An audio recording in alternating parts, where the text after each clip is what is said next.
Bugün size mistik, gizemli ve gördüğünüzde sizi kesinlikle etkileyeceğini düşündüğüm bir yerin hikayesini anlatmaya karar verdim. Önce biraz dertleşelim mi? Şimdi şöyle bir süredir video yapmıyorum. Yani bir süre dediğim belki 1-1,5 hafta kadar. Onun sebebi de geçen haftalarda bir seyahat ediyordum sevdiğim insanlarla birlikte. Portekiz'e gittik. Ben de orada aslında sizin için video yapmak istiyordum. Ama çok hazırlandım. Böyle yapacağım konularla alakalı araştırmalar yaptım, bir şeyler okudum ama sokakta gezerken video çekmek, böyle kendimi çekmek falan biraz sosyal anksiyetem tuttu diye. Onun için yapamadım. Ama videosunu çekmek istediğim şeylerin küçük videolarını çektim. Sonra geldim bu yeşil koltuğa yeniden oturdum ve anlatmak istediğim şeyleri buradan anlatayım. Sonra çektiğim küçük videoları bunun üzerine yerleştirip sizin için güzel tatlı içerikler hazırlayayım istedim. Umarım beğenirsiniz. Bence güzel olacak, bir izleyin. Bugün anlatacağım şey gerçekten gizemli ve bence herkesi bir parça etkileyecek, böyle bir tüylerinizi diken diken olma hissi vereceğini düşündüğüm bir yer hakkında konuşacağız. Konumuz Sintra ve Sintra'daki özel bir yer. Önce size biraz Sintra'dan bahsedeceğim. Sonra o özel yer hakkında konuşacağız. Sonra çektiğim videoları da göstereceğim bu videonun içinde. Sonra başka bir mekan önerisi de yapacağım orada. En sonunda videoyu yine kapatırız. Umarım beğenirsiniz. İş sohbetlere hoş geldiniz. Şimdi Portekiz küçük, kompakt ve özel bir ülke. Ben aslında daha önce de Portekiz'e gitmiştim. 2024 yılında kısaca Portekiz'de bulunmuştum. O zaman da beni etkilemişti. O zaman tek bir şehre gitmiştim. Bu sefer e, Lizbon, Porto ve Sintra. Yani Portekiz'in içinde böyle her şey var. Futbol fanatizmi de var, hüzün de var, işte tarih de var. Böyle gastronomi de var, kültür de var. Her şey var. Her şeyi bulabileceğiniz küçük bir ülke. Tatlı bir ülke. Fiyatları bence uygun. Yani Avrupa'nın kalanıyla, Kuzey Avrupa'yla ya da Türkiye ile kıyasladığınızda bence fiyatları uygun. Fırsatınız olursa bu güzel deniz ülkesini görmenizi tavsiye ederim. Şimdi bir seri olsun istiyorum bu videolar. Bunu da Sintra'dan bahsedeceğim ama Portekiz'le alakalı yapmak istediğim 4 tane daha güzel video var. O videoları da görmek istersen kanalımı takip etmeyi unutma. Tamam, çok uzattım, gelelim konumuza. Portekiz'e yeniden gitmek için beni ikna eden yer aslında Sintra'ydı.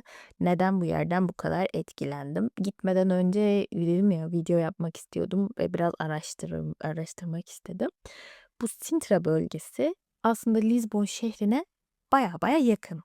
Çok enteresan bir şekilde kendi havası var. Yani kendi mikro iklimi var. Lizbon'da hava böyle kavurucu derecede sıcakken bile siz Sintra'ya gittiğinizde, ki baya yakın, orada hava nemli, kasvetli, kapalı ve her daim böyle isli, sisli, pis puslu olabiliyor. O da böyle bölgeye böyle farklı bir enerji veriyor diyeyim böyle. Her taraf yeşil ve orman. Yani sanki Türkiye'de Doğu Karadeniz'e gitmişiz gibi. Sürekli nemli ve bulutlu bir hava var. Eski Roma kaynaklarında gördüğüme göre bu bölge, Sintra bölgesi, ay kültleri, pagan inanışlar ve doğa ritüelleriyle ilişkilendirilen o türden insanların ritüeller yaptığı bir alan olarak görülüyor. Hani bölgenin enerjisi sadece bize ve modern insanlara tuhaf gelmiyor. Aslında başından beri o bölgede farklı bir enerji olduğuna inanılıyor. Ama tabii aması var. Bölgede özellikle okültizmle ilişkilendirilen bir malikane var. Doğru telaffuz edebilirsem ismi Quinta de Higueria. Bu malikane, şuraya bir yerlere çektiğim fotoğraflardan birini koyacağım. Bu malikane 1898 ve 1910 yılları arasında toplamda 12 yılda inşa edilmiş. Gerçekten güzel bir yapı. UNESCO'nun kültür mirası listesinde de yer alıyor ve görülmesi gerektiğini düşünüyorum. Yani ne söyleyeyim size? dünya dışındanmış gibi fazla uğraşılmış, fazla sanatsal, güzel bir yapı. Yani fırsatı olan herkesin görmesini tavsiye ederim ama bu yapıyla alakalı enteresanlık bunlarla sınırlı değil. Malikanenin sahibi olan kişi yani Antonio Augusto Calvaro isimli kişi egzantrik bir beyefendi ve oldukça zengin. İnsanlar onu kimya, toprak şövalyeleri, ezoterizm ve Freemasonry gibi faaliyetlerle ilişkilendiriyorlar. Zamanında da böyle. Zaten ilişkilendirilmeyecek gibi de değil. Şimdi bahçeye böyle giriyorsunuz. Zaten her şey özellikle tasarlanmış gibi. Ama herkese aynı şeyi düşündürecek bir yer var. Eminim orayı zaten görenleriniz vardır. Oraya initiation well yani başlatma kuyusu diyorlar. Böyle bir kayanın içinden merdivenlere geliyorsunuz. Gerçekten kayanın içine oyulmuş merdivenler var ve merdivenler kat kat kat kat kat aşağı iniyor. Bu kat kat aşağı inmeyi işte ölüm yeniden doğma ile ilişkilendiriyorlar ve burada kabul ritüelleri yapıldığı düşünülüyor. Zaten gördüğünüz zaman da zaten bu alan sadece böyle bir şey için yapılmıştır havası veriyor. Biraz karanlık da bir havası var bence yani enerjisi karanlık bir yer bana sorarsanız etkileyici olduğu kadar. Yer altına gerçekten yer altına spiral şeklinde inen merdivenler var. Yani bir insanın bahçesinin içinde. Normal şartlar altında normal insanlar neden yer altına inen merdivenler inşa etmek istesinler ki kayanın içine? Tabii ki burada mutlaka ki farklı bir amaç vardır diye düşünüyorum. Tabii son günlerde mekan oldukça popüler olduğu için gittiğimde de kalabalıktı. Hani şöyle alıcı gözüyle burada da ne varmış, şurada da ne varmış, aman başka da semboller var mıymış gibi bakma fırsatım olmadı. Hani girmemle çıkmam bir oldu gibi bir şey oldu.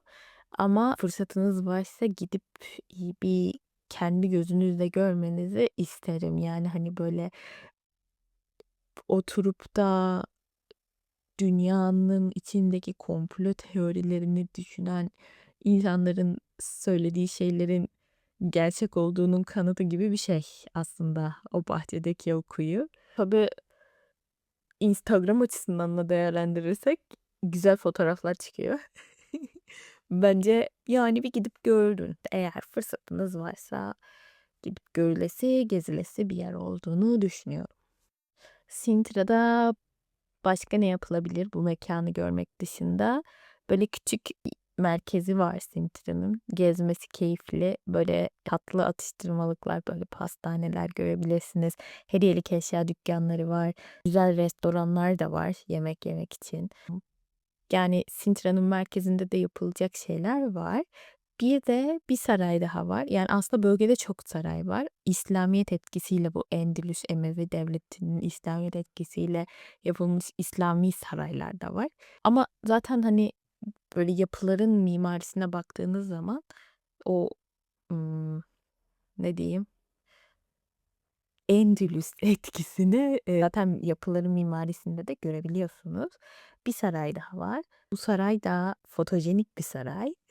Kırmızı ve sarı renklerde böyle Disney sarayı gibi romantik dekore edilmiş bir saray. Pena Palace, Pena Sarayı diye geçiyor.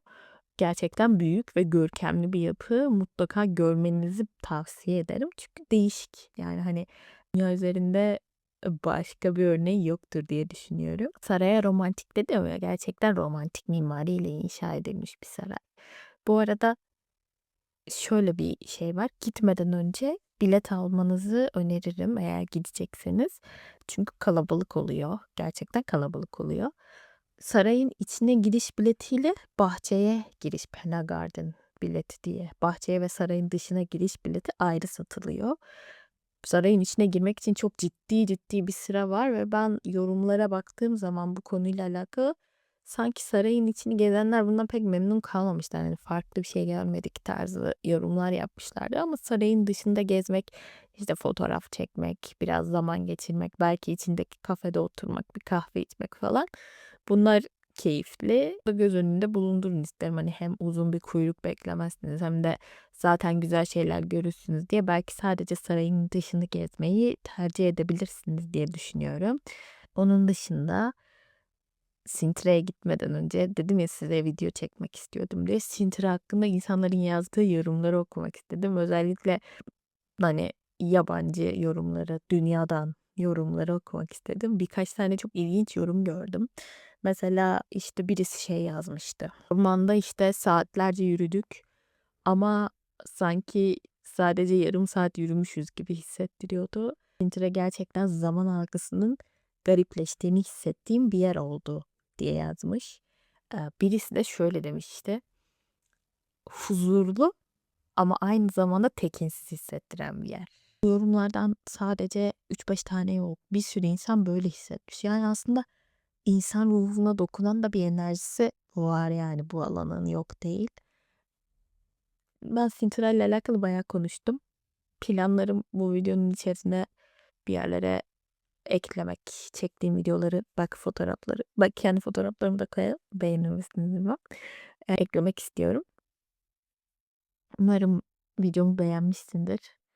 Birazcık sohbet ediyormuş gibi oldu. Sanki böyle arkadaşımla oturdum ve Sintir hakkında düşüncelerimi söylemişim gibi oldu.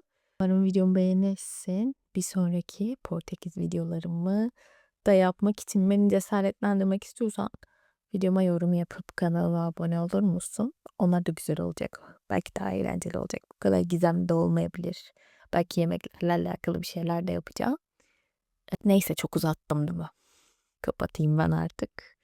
Bir sonraki videolarımda görüşmek üzere. Şimdilik hoşça kal.